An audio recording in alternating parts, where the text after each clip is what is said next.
बहुत दूर पहाड़ों के बीच एक हरा भरा बांस का जंगल था। उस जंगल में बहुत से पांडा परिवार रहा करते थे। उनमें से एक गरीब पांडा परिवार भी रहता था। वो गरीब पांडा परिवार बहुत मेहनती और ईमानदार था, पर बहुत साल बीत जाने के बाद भी उनके यहाँ कोई बच्चा नहीं हुआ। इसी बात को लेकर सब गांव वाले उनको ताना मारा करते थे। एक दिन जब वो जंगल में लकड़ियां लेने गए थे तो उन्हें एक साधु पांडा मिले। उन्होंने साधु पांडा को देखा और उनके पास जाकर बोले, साधु जी, आप कहाँ से आए हो? साधु पांडा ने बताया, वो हिमालय में तपस्या करके आए हैं और कुछ देर यहाँ रुकेंगे और फिर वापस तपस्या करने वापस हिमालय पर लौट जाएंगे। दोनों पांडा ने साधु के लिए फल और साफ पानी दिया और उनके लिए रास्ते के लिए खाना भी दिया। साधु पांडा बहुत खुश हुआ और बोला, आपने जो मेरी सेवा की है मैं उससे बहुत खुश हूँ, और वो वहाँ से चले गए। दोनों पांडा फिर अपना काम करने लगे और फीमेल पांडा के आंखों से आंसू आने लगे। तब मेल पांडा ने बोला, तुम रो क्यों रहे हो? तब फीमेल पांडा ने बोला, भगवान ने हमें बेबी पांडा क्यों नहीं दिया? वो भी माँ बनकर अपने बच्चे को पालना चाहती है।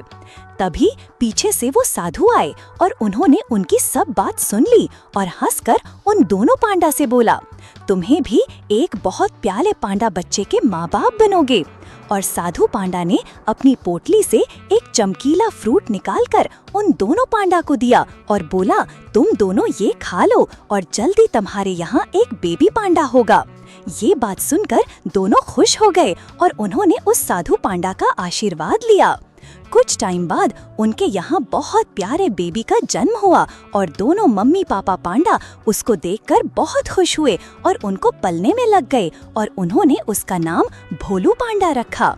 भोलू पांडा कभी पेड़ों पर चढ़कर लटकता है, कभी तालाब में मछलियों से बातें करता है, तो कभी अपने दोस्तों के साथ धूल धक्कड़ मचाता है।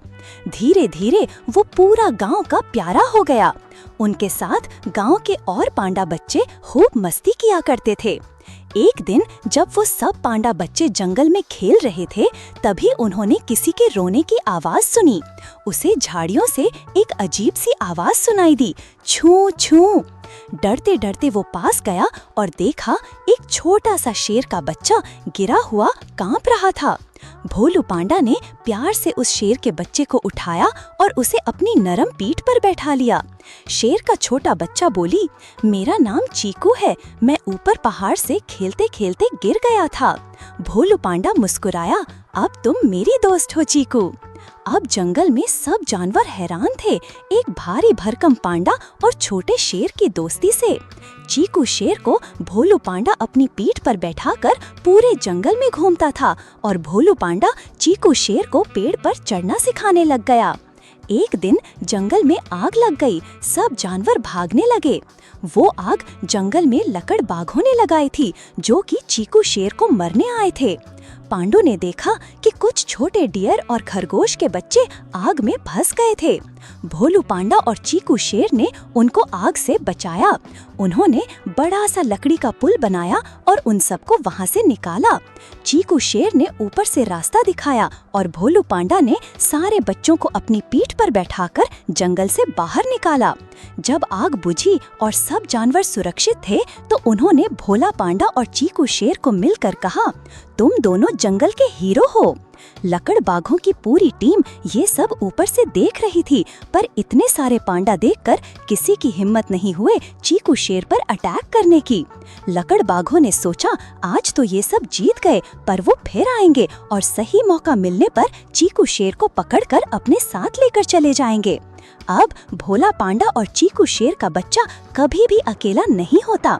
उसके भोला और चीकू हमेशा साथ होते और ढेर सारे नए दोस्त भी। हर शाम वो सब मिलकर गाना गाते। पर भोला पांडा के पांडा मम्मी और पापा सब जान गए थे कि लकड़ बघे फिर जरूर आएंगे और चीकू शेर के बच्चे को जरूर किडनैप कर लेंगे।